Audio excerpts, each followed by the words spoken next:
dahulu ibuku masih dalam keadaan musyrik, setiap saat aku selalu mendakwahkannya agar memeluk agama Islam, sampai di suatu hari saya mendengar perkataan ibuku yang sangat buruk yang ia layangkan untuk Rasulullah. Aku langsung mengadu kepada Rasulullah seraya menangis lalu aku meminta Rasulullah untuk mendoakan ibuku.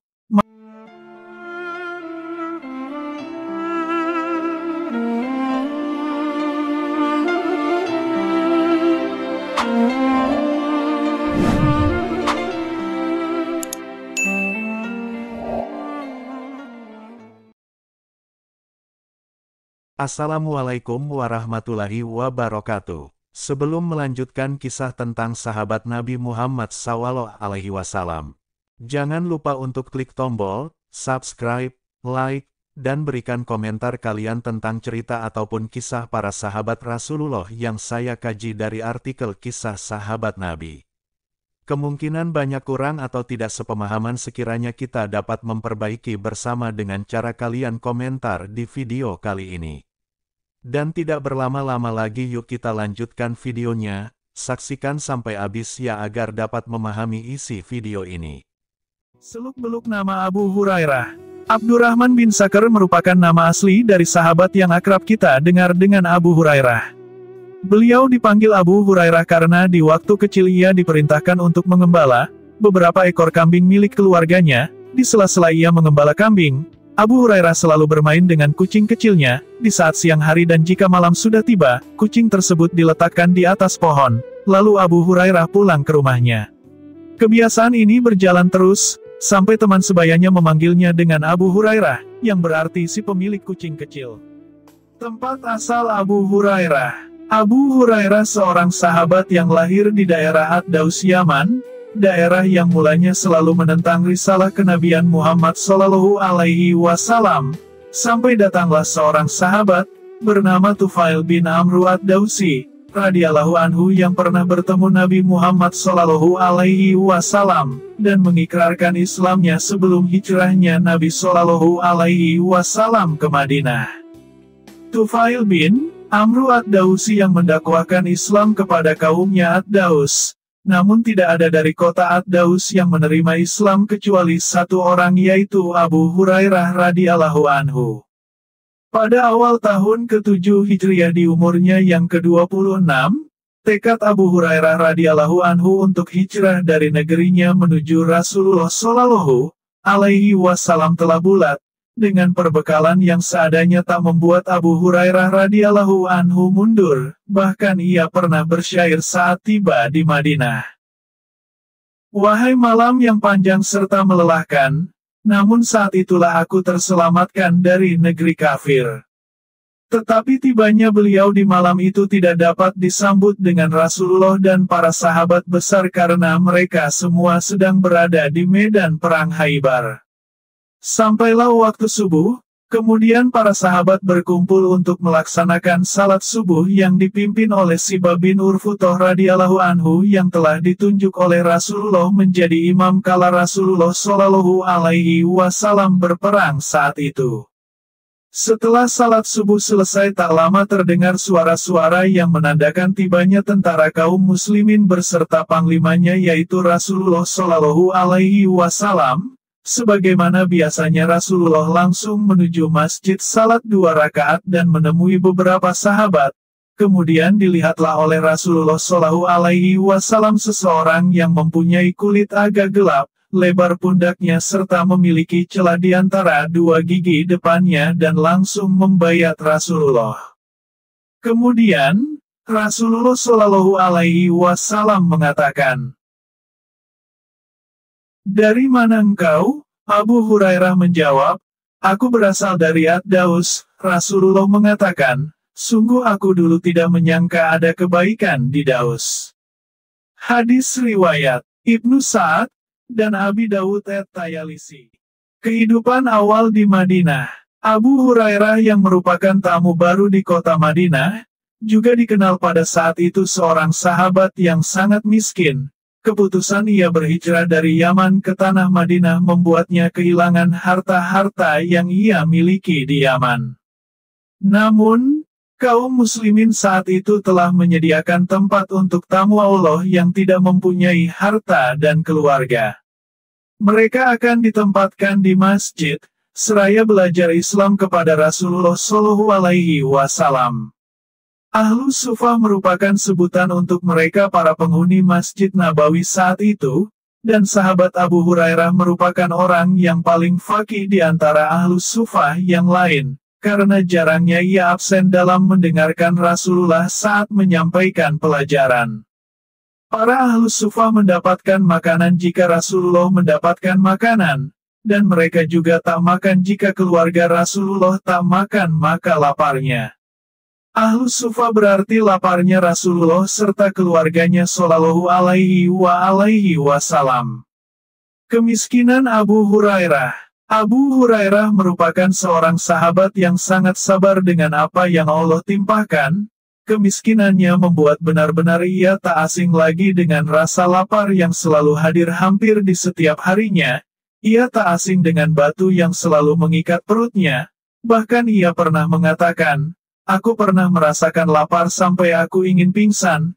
Kemudian agar aku mendapatkan makanan, aku berpura-pura seperti orang yang kejang di antara mimbar Rasul dan rumah Aisyah sampai orang-orang datang kepadaku kemudian meruqyahku. Aku langsung mengangkat kepalaku lalu aku katakan, 'Ini bukan yang seperti kalian lihat kejang karena kesurupan, namun aku begini karena lapar.'" Hadis riwayat Bukhari. Kelaparan bersama Abu Bakar, Umar dan Rasulullah Shallallahu Alaihi Wasallam. Dikisahkan bahwa Abu Hurairah di suatu hari telah mengikat dengan keras perutnya dengan batu agar tidak terasa lapar yang menusuk. Demi mendapatkan makanan, beliau duduk di jalan yang biasa dilewati oleh para sahabat. Tak lama berselang lewatlah sahabat yang mulia Abu Bakar radhiyallahu anhu di hadapan Abu Hurairah, maka langsung Abu Hurairah menghampiri Abu Bakar bertanya-tanya tentang masalah agama. Namun di dalam pertanyaan tersebut Abu Hurairah berharap pertanyaan yang ia layangkan dapat membawanya diundang makan bersama Abu Bakar. Namun tidak seperti yang diharapkan, lalu berpisahlah mereka berdua.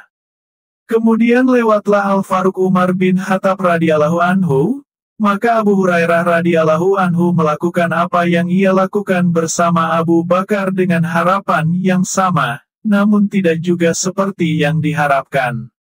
Kedua sahabat yang mulia itu tidak mengetahui maksud dari Abu Hurairah. Berikutnya, lewatlah manusia yang paling mulia Rasulullah Shallallahu Alaihi Wasallam, melihat Abu Hurairah yang sedang duduk-duduk di jalan. Rasulullah mengetahui bahwa sahabatnya itu sedang kelaparan, lalu Rasulullah memanggil Abu Hurairah untuk datang ke rumahnya. Ternyata didapati di dalam rumah Rasulullah hadiah berupa satu bejana susu. Kemudian Rasulullah Shallallahu Alaihi Wasallam berkata, "Abu Hurairah, panggillah para ahli suffah." Mendengar perintah tersebut Abu Hurairah pergi memanggil ahli suffah sambil berkata dalam hatinya, "Kenapa tidak saya dikasih minum dulu? Jika telah datang ahli suffah maka akan habis susu itu, tapi biarlah kelaparanku ini tak menghalangiku untuk taat kepada Allah dan Rasul-Nya." Datanglah ahli suffah dengan perasaan senang menyambut panggilan. Begitu mereka duduk, Rasulullah Shallallahu Alaihi Wasallam memerintahkan Abu Hurairah untuk menuangkan kepada setiap ahlus suffah susu tersebut sampai semua kenyang. Maka tak tersisa lagi yang kelaparan pada saat itu kecuali Abu Hurairah dan Rasulullah. Kemudian Rasulullah senyum sambil melihat bejana susu lalu melihat kepada Abu Hurairah yang kelaparan. "Wahai Abu Hurairah, tinggal tersisa aku dan kamu." Abu Hurairah menjawab, "Benar wahai Rasulullah."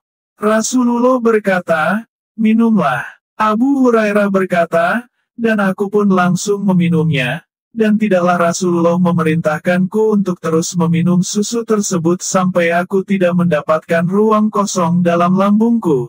Setelah aku kenyang barulah Rasulullah meminum susunya." Hadis riwayat Muslim. Subhanallah. Terlihat sekali kelembutan, kebaikan, kepedulian Rasulullah Shallallahu Alaihi Wasallam kepada para sahabatnya, dan lihatlah ketaatan Abu Hurairah radhiyallahu anhu akan perintah Rasulullah shallallahu alaihi wasallam. Bakti Abu Hurairah kepada ibunya. Di suatu malam Abu Hurairah pernah keluar dan ini di luar kebiasaan, maka orang-orang bertanya kepada Abu Hurairah kenapa ia keluar. Beliau menjawab, tidak ada yang membuatku keluar kecuali rasa lapar. Mereka juga berkata, kami pun begitu, tidak ada yang mengeluarkan kami dari rumah kecuali rasa lapar. Akhirnya, kami mendatangi Rasulullah Shallallahu Alaihi Wasallam mengadukan rasa lapar kami. Lalu Rasulullah mengeluarkan mangkuk yang berisi beberapa kurma. Setiap satu orang yang datang diberikan 2 buah kurma.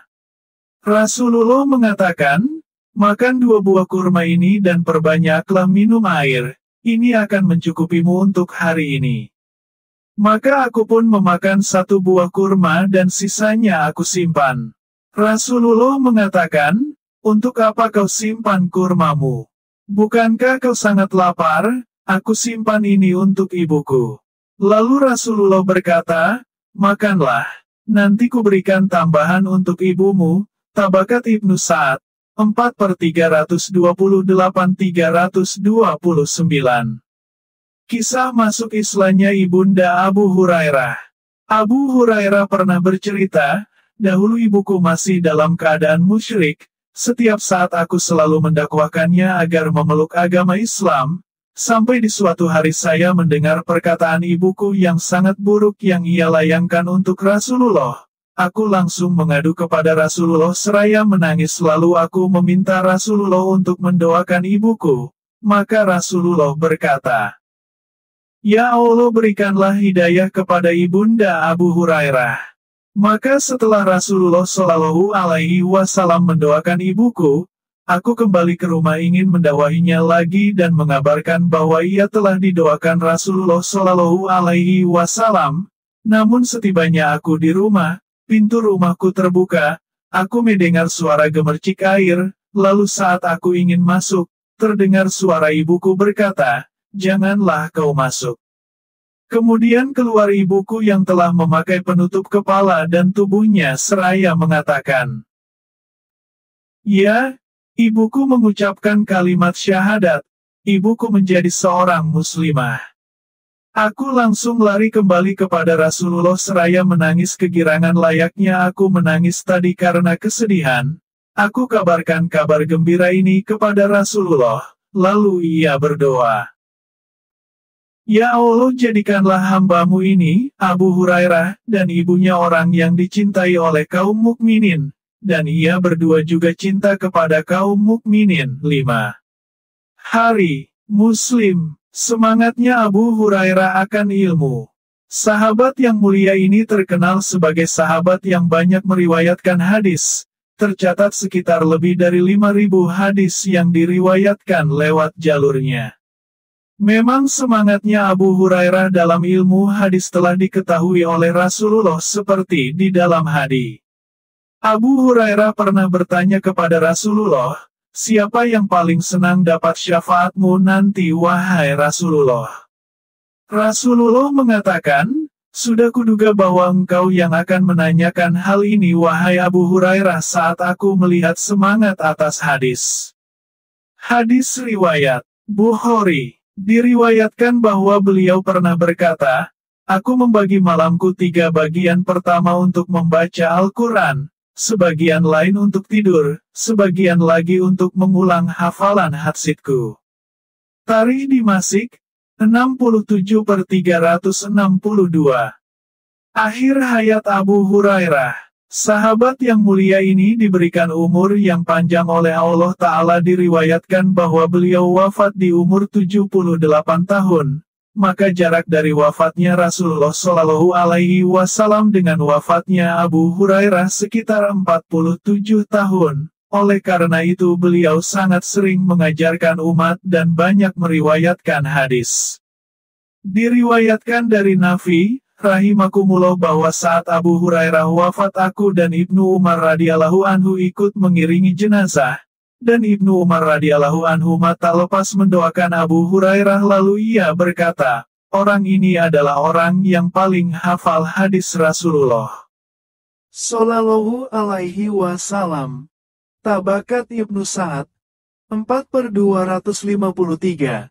Semoga cerita ini dapat bermanfaat untuk setiap pendengar, serta dapat menambah wawasan kita akan para sahabat, juga menepis segala syubhat yang ada, dan menjadikan kita mencintai Abu Hurairah dan ibunya, karena tak ada yang mencintainya kecuali orang mukmin sebagaimana hadis di atas.